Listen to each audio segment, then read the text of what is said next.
நல்ல காலம் பிறக்குது. அன்பு உள்ளங்கள் அனைவருக்கும் வணக்கம். துலாம் ராசிக்காரர்களுக்கு தற்பொழுது 5ஆம் இடமான பூர்வ புண்ணிய ஸ்தானத்தில் சனி நடந்து கொண்டு உங்களை நாலாபுறமும் அடித்து உங்களை இதுவரையில் வாழ்க்கையில் படாத கஷ்டங்களை பட வைத்து கேவலப்படுத்தி அவமானப்படுத்தி கடன்பட்டு வேதனைப்பட்டு துக்கப்பட்டு துயரப்பட்டு பல வேதனைகளை தற்பொழுது அனுபவித்து கொண்டு இருக்கின்றீர்கள். தற்பொழுது உங்களுக்கு பெரிய ஆறுதலாக தற்பொழுது சனி பகவான் வக்கிரமாக இருக்கின்றார்.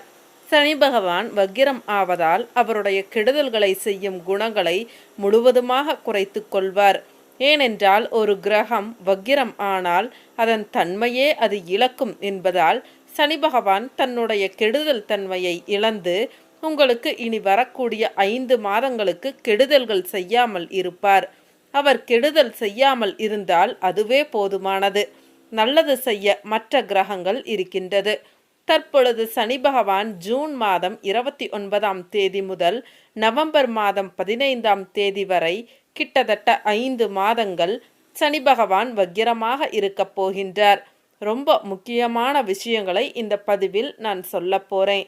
அதற்கு முன்னாடி துலாம் ராசிக்காரர்களுக்கான குணங்களை பார்க்கலாம். துலாம் ராசி காற்று ராசி. அதோடு இந்த ராசிக்கு சுக்கிர பகவான் அதிபதியாக வருவதால் இவங்க பிரெயின் ரொம்ப ஷார்ப்பாக இருக்கும். யார் என்ன சொன்னாலும் என்ன தவறு செய்தாலும் கூட அதை உடனே கண்டுபிடிக்கக்கூடிய அமைப்பு என்பது இவங்க கிட்ட இயல்பாகவே இருக்கும். ரொம்ப ஜென்யூனாக ஹானஸ்டாக இருப்பாங்க. எந்த ஒரு விஷயமாக இருந்தாலுமே மற்றவங்க மனசு கஷ்டப்படாத மாதிரி தான் பெரும்பாலும் நடந்து கொள்வாங்க. இவங்களை சீண்டுனா மட்டும்தான் இவங்களோட இன்னொரு முகத்தை நீங்கள் பார்க்க முடியும். அது வரைக்கும் இவங்க ரொம்ப மென்மையாகத்தான் இருப்பாங்க. இது தப்புனா அது தப்பு, இது சரினா அது சரி அப்படின்னு ஒரு தெளிவான தீர்மானம் என்பது இவங்க கிட்ட இருக்கும். இது கால புருஷனுக்கு 7ஆம் இடமாகி காற்று ராசியாகவும் இருப்பதால் ஒவ்வொரு நாளும் ஒவ்வொரு அனுபவத்தை இவர்கள் கற்றுக்கொண்டே இருப்பார்கள். காலம் இவர்களுக்கு பாடமும் பயிற்சியும் கொடுத்து கொண்டே இருக்கும். இந்த வீடு இல்லறத்தின் சிறப்பை கொடுக்கும் வீடு என்பதால் தியாக உள்ளத்தோடு எல்லா உயிர்களையும் தன் உயிர் போல சமமாக நேசிக்கின்ற ஆற்றல் கொண்ட ஆன்மாக்கள் இந்த துலாம் ராசியில் பிறக்கும். அதே மாதிரி ஒரு இடத்துல தன்னோட திறமைக்கு தன்னுடைய அறிவிற்கு எட்டிய இடமாக இல்லாவிடில் அந்த இடத்தில் கொஞ்சம் விலகித்தான் நிற்பார்கள். அதாவது அந்த விஷயத்தை பற்றி அரைகுறையாக தெரியும். ஆனால் அதில் தனக்கு எல்லாம் தெரிந்ததை போன்று பந்தா காட்டாமல் எனக்கு எதுவும் தெரியாது என்பதை போல் விலகித்தான் நிற்கக்கூடியவர்கள் துலாம் ராசிக்காரர்கள்.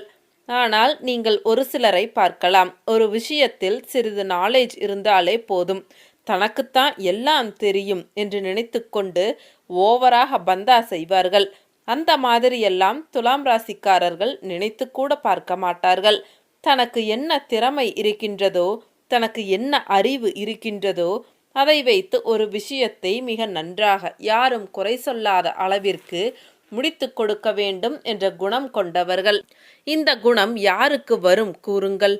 அதே மாதிரி நீங்கள் எங்கே போனாலும் ஒரு இடத்துல பந்தா பண்ணுறக்குன்னு ஒரு ஆள் நிச்சயமாக இருப்பான். அவனிடம் விஷயம் இருக்கின்றதோ இல்லையோ, ஆனால் எல்லாம் தெரிந்தது போல் பேசிக்கொண்டு இருப்பான். அவர்களை பார்க்கும் பொழுது துலாம் ராசிக்காரர்கள் நினைத்து கொள்வார்கள், டேய் ஒன்றுமே தெரியாமத்தான் சும்மா அடிச்சு விட்டுட்டு இருக்கியா? உன்னைய நம்பி எத்தனை பேர் நீ சொல்கிற சரின்னு கேட்குறாங்க பாரு, அவங்கள என்ன சொல்கிறதுன்னு தெரியலை அப்படின்னு இவங்க மனசுக்குள்ளே நினச்சிக்குவாங்க. நான் ஏற்கனவே சொன்ன மாதிரி இருக்கக்கூடிய 12 ராசிகளில் ஒரு விஷயத்தில் மிகச்சரியாக நியாயத்தை கூற வேண்டுமா, அது இவர்களால் தான் முடியும். ஏனென்றால் சனி பகவான் உச்சம் ஆகின்ற இந்த துலாம் ராசி நீதி தேவனுக்குரிய ராசியாக பார்க்கப்படுகின்றது.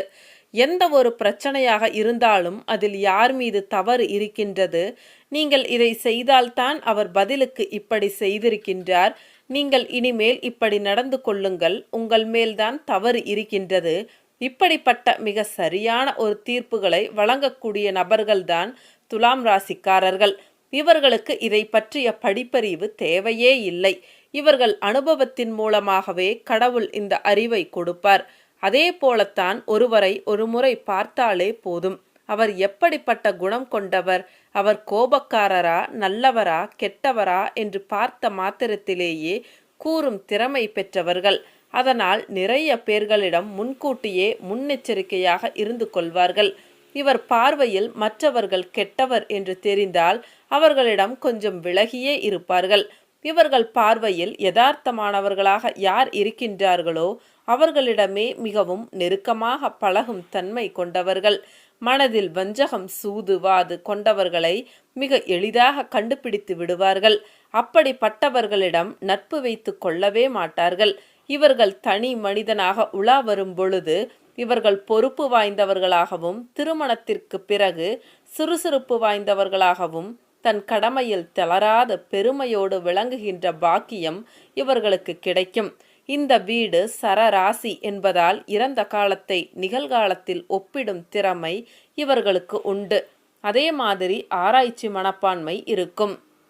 அது காற்று ராசிக்குரிய ஒரு திறமை.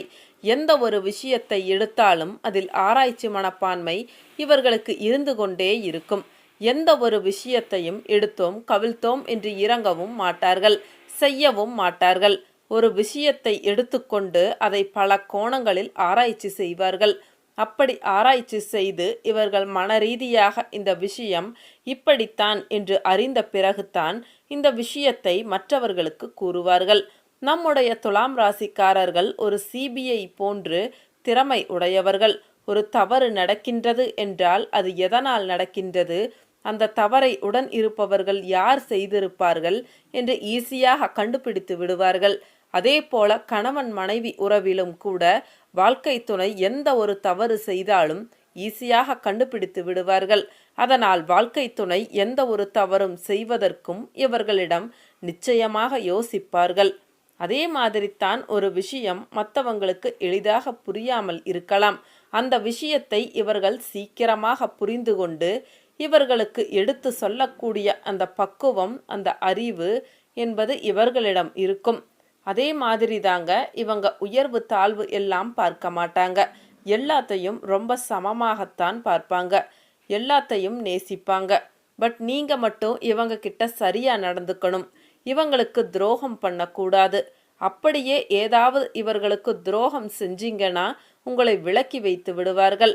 சுக்கிரனின் ராசி என்பதால் இயல்பாகவே அனைவரின் மேலும் அன்பும் பணிவும் பாசமும் இரக்கமும் காட்டக்கூடியவர்கள். என்ன பண்றது, இப்படிப்பட்ட நல்லவர்களைத்தான் அனைவரும் சோதித்து பார்க்கின்றார்கள். உங்களுக்கும் ஒரு காலம் வரும். அப்பொழுதுதான் நீங்கள் எவ்வளவு நல்லவர்கள், எந்த அளவிற்கு உயரப் போகின்றீர்கள் என்பதை அனைவரும் பார்க்க போகின்றார்கள். அதே மாதிரி ஒரு விஷயத்தை இவங்க ஆராய்ச்சி பண்ணி தெரிஞ்சுக்கிட்டாங்க அப்படின்னா அந்த விஷயத்தை முயற்சி பண்ணி பார்ப்பதற்கு ரொம்ப ஆர்வமாக இருப்பாங்க. அந்த முயற்சியில் இவருக்கு சலிப்புத்தன்மை என்பது இருக்கவே இருக்காது. பிறருக்கு உதவக்கூடிய குணம் ரொம்பவே ஜாஸ்தி. அவர்களுடைய முன்னேற்றத்தில் நிச்சயமாக இவர்கள் ஒரு ஏணியாகத்தான் இருப்பார்கள் என்றால் அது மிகையல்ல. இவர்கள் உடன் இருப்பவர்களை இவர்கள் தூக்கிவிட்டு அழகு பார்ப்பதே இவர்களின் தனி சிறப்பு. அதே போல சுக்கிரனின் ராசி என்பதால் இவர்களுக்கு கற்பனை திறன் மிகவும் அதிகம். பேச்சாற்றலும் அனைவரும் வியக்கும் வகையில் இருக்கும். சரி, வாங்க துலாம் ராசிக்கான வக்ரமாத சலிப்பலன்களை பார்க்கலாம். கடந்த 2 வருடங்கள் ராசியில் கேதுவும் 7ஆம் இடத்தில் ராகுவும் இருந்து கொண்டு உங்களுக்கு கொடுத்த மன உளைச்சலை மறக்கவே முடியாது. தற்பொழுது நடந்து முடிந்த ராகு கேது பயிற்சியின் மூலம் ராகு கேதுக்கள் ராசி மற்றும் 7ஆம் இடங்களில் இருந்து 6 மற்றும் 12ஆம் இடங்களுக்கு மாறிவிட்டார்கள். இதுவே துலாம் ராசிக்காரர்களுக்கு மிகப்பெரிய மன நிம்மதியை தரும். உங்களுக்கு ராகு கேதுக்கள் தான் பெரிய அளவில் இதுவரை கஷ்டத்தை கொடுத்து கொண்டிருந்தது. தற்பொழுது அவைகளும் விலகிவிட்டது. உங்களுக்கு யோகத்தை தரக்கூடிய ஒன்றாக அமையும். அதேபோல் கடந்த 3 ஆண்டுகளாகவே அர்த்தாஷ்டம சனி அமைப்பின் காரணமாக வேலை, தொழில், வியாபாரம் போன்றவைகளில் முழு நிறைவை அடையாமலும் விரயங்கள் நஷ்டங்களையும் மட்டுமே சந்தித்து கொண்டிருக்கின்ற துலாம் ராசிக்காரர்கள் அனைவருக்குமே இந்த வருடம் தீர்வினை தரக்கூடிய நிலையில் இருக்கும். தற்பொழுது சனி வக்ரம் ஆவது கூடுதல் சிறப்பை தரும். வரக்கூடிய 5 மாதங்கள் துலாம் ராசியினர் மிகுந்த உற்சாகமும் புத்துணர்ச்சியும் அடையப் பெறுவீர்கள். இதுவரை இருட்டுக்குள் நிற்பதைப் போல உணர்ந்தவர்களுக்கு ஒளி என்னும் பாதை கண்முன்னே தெரியும். சுருக்கமாக சொல்லப்போனால் சென்ற வருடங்களைப் போல வேலை, தொழில் விஷயங்களில் பின்னடைவுகள், பொருளாதார சிக்கல்கள், கடன் தொல்லைகள், ஆரோக்கிய குறைவு எதுவும் இந்த வருடம் இருக்காது. முக்கியமாக உங்களுடைய கடன், நோய் எதிர்ப்பு போன்ற அமைப்புகள் வலுவிழக்கின்றன. இதனால் இதுவரை இருந்து வந்த கடன் தொல்லைகள் நீங்கும். வருமானம் குறையும் பொழுதுதான் கடன் வாங்க நேருகின்றது. இனிமேல் கடன் வாங்க தேவையே இல்லை என்கின்ற நிலைமை வரும்பொழுது வருமானம் தாராளமாக வரும் என்பதே விதி என்பதால் இனி துலாம் ராசியினர் பொருளாதார உயர்வு பெறுவீர்கள். இதுவரை உங்களின் வளர்ச்சியை தடுத்து கொண்டிருந்த எதிரிகள் மற்றும் எதிர்ப்புகள், பொறாமை, போட்டி அனைத்தும் ஒதுங்கி ஓடும் அளவிற்கு உங்களின் எல்லா பிரச்சனைகளும் இந்த வருடம் விலகும். உங்களின் பொருளாதார பிரச்சனைகள் இனி தீர ஆரம்பிக்கும். ராகு கேது நிலைகளின் மூலம் உங்களுக்கு வெளிநாடு, வெளிமாநில தொடர்புகளும் அவற்றின் மூலம் பொருள் வரவும் இருக்கும். அதே போல வேலை, தொழில் இடங்களில் நல்ல பெயரும் கௌரவமும் கிடைக்கும். செய்கின்ற தொழிலில் அதிக முயற்சி இல்லாமலேயே நிறைந்த லாபங்கள் கிடைக்கும். அலுவலகங்களில் நல்ல பெயர் கிடைக்கும். இழந்து போன பெருமையை மீட்டு எடுப்பீர்கள். நீண்ட நாட்களாக மனதில் நினைத்து கொண்டு வந்திருந்த எண்ணங்கள், திட்டங்கள், கனவுகள் ஆகியவை நினைத்தபடியே நடக்கப் போகும் காலம் இது. எனவே உங்களின் உடல் நிலைமையும் மனநிலைமையும் தெளிவாகவும் உற்சாகத்துடனும் இருக்கும். இதுவரை திருமணம் ஆகாதவர்களுக்கு கல்யாணம் உறுதியாகும். நல்ல வேலை கிடைக்காமல் அவதிப்பட்டு கொண்டிருந்தவர்களுக்கு நல்ல இடத்தில் வேலை கிடைத்து செட்டில் ஆவீர்கள். நீண்ட நாட்களாக எதிர்பார்த்திருந்த ஒரு தொகை கைக்கு வரும். சிரமங்கள் அனைத்தும் தீரும். துலாம் ராசி பெண்களுக்கு வரக்கூடிய 5 மாதங்கள் நல்ல பலன்கள் அதிகம் இருக்கும். குடும்பத் தலைவியாக இருக்கும் பெண்களுக்கு அதிகமாக நன்மைகள் நடைபெறும். குடும்பத்தில் செலவுகள் அதிகமாக இருக்கும் என்பதால் இருக்கும் சேமிப்பு செலவிழந்து உங்கள் பாடு திண்டாட்டம் ஆகலாம்.